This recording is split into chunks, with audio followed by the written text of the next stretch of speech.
दुनिया जुल्मतों में डूबी हुई थी। जहालत और अंधेरे ने इंसानियत को निगल लिया था। जालिम ताकतवर कमजोर को खा जाता था। अरब की सरजमीन खून, नफरत और फसाद से भर गई थी। बुत परस्ती आम थी।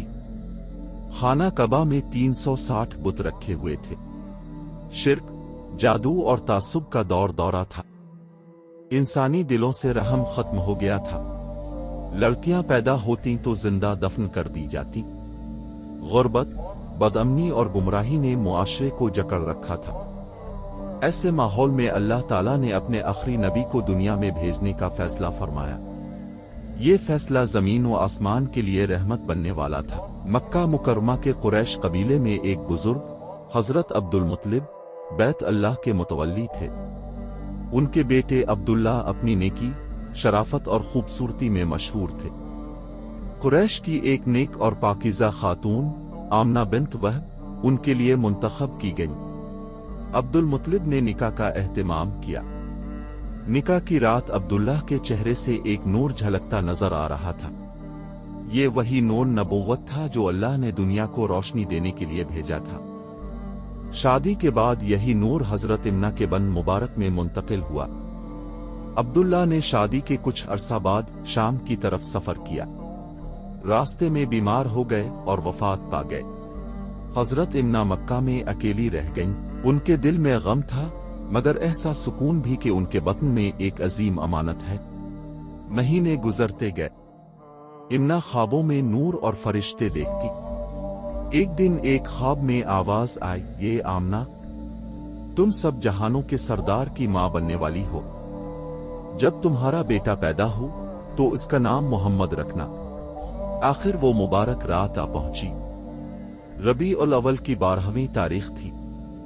आम अलफेल का साल था जब अब्रहा ने हाथियों के लश्कर से मक्का पर हमला किया था।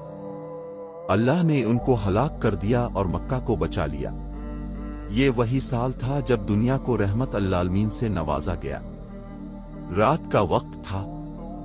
मक्का के आसमान पर सुकून छा गया। हवा में खुशबू फैल गई। सितारे चमकने लगे। आसमानों पर फरिश्ते सफ बांध कर नतें पड़ रहे थे। हजरत इम्ना के घर नूर फैल गया। कबा की समत से रोशनी के धारे निकलने लगे। जमीन कांप उठी। पहाड़ों पर चमक फैल गई। इसी लम्हे वो बच्चा पैदा हुआ जिसके आने से कायनात रोशन हो गई। हजरत मोहम्मद बिन अब्दुल्ला इस दुनिया में तशरीफ लाए। हजरत इम्ना फरमाती हैं, जब मेरे बेटे की पैदाइश हुई तो मैंने देखा कि एक नूर निकला जिसने शाम के महल्लात को रोशन कर दिया। इसी वक्त दुनिया के कई हिस्सों में अजीब वाकयात पेश आए। फारिस का आतिशकदा जो 1000 साल से जल रहा था बुझ गया। सर के महल्लात के 14 बुर्ज गिर गए। झील सावो खुश्क हो गई। ये सब इस बात की अलामत था कि बातिल का जवाल और हक की रोशनी आ चुकी है। हजरत अब्दुल मुत्तलिब को इत्तला मिली कि उनके बेटे अब्दुल्ला के घर एक बेटा पैदा हुआ है। वो खुशी से दौड़ कर आए। बच्चे को गोद में लिया। दिल से दुआएं की। कबा ले गए और शुक्राने के नफल अदा किए। उन्होंने इस बच्चे का नाम मोहम्मद रखा। किसी ने पूछा, अब्दुल मुत्तलिब, ये नाम तो अरब में किसी ने नहीं रखा, क्यों रखा तुमने? अब्दुल मुत्तलिब ने फरमाया, मैं चाहता हूं कि जमीन वाले भी उसकी तारीफ करें और आसमान वाले भी। मोहम्मद की बचपन की जिंदगी बरकतों से भरपूर थी। आपको दाया हलीमा सादा के हवाले किया गया। हलमा जब मक्का आई तो उनकी सवारी कमजोर थी। कोई बच्चा उनके साथ नहीं गया। लेकिन जैसे ही उन्होंने नन्हे मोहम्मद को गोद में लिया, अल्लाह की रहमत नाजिल हो गई। ऊंटनी तेज चलने लगी। ऊंट दूध देने लगे। घर में बरकत आ गई। हलमा ने महसूस किया कि ये कोई आम बच्चा नहीं। कबीला बनी साद के सब लोग हैरान थे। वो बच्चा जिस घर में जाता वहां खुशी और नूर फैल जाता। मोहम्मद ने बचपन में कभी झूठ नहीं बोला।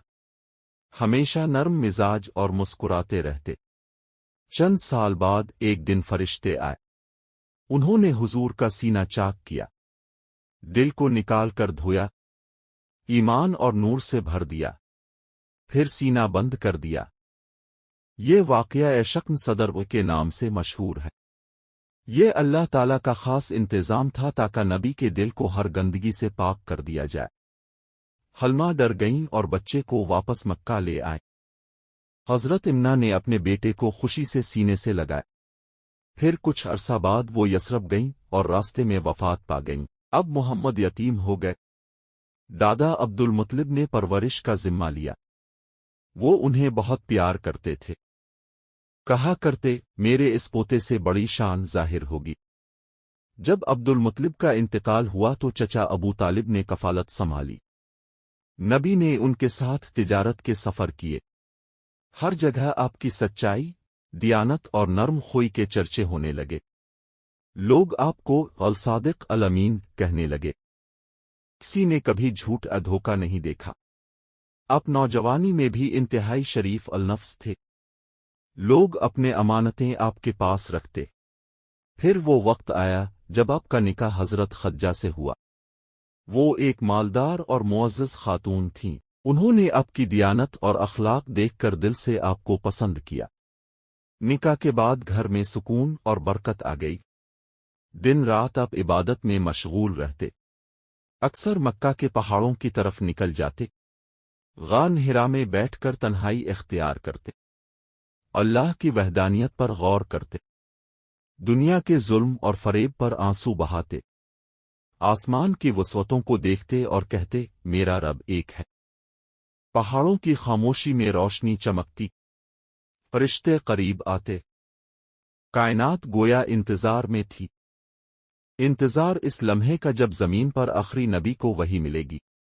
وہ لمحہ جب اللہ فرمائے گا، اقرب عاصم ربک الذی خلق، اور نبوت کی روشنی ہمیشہ کے لیے دنیا میں پھیل جائے گی۔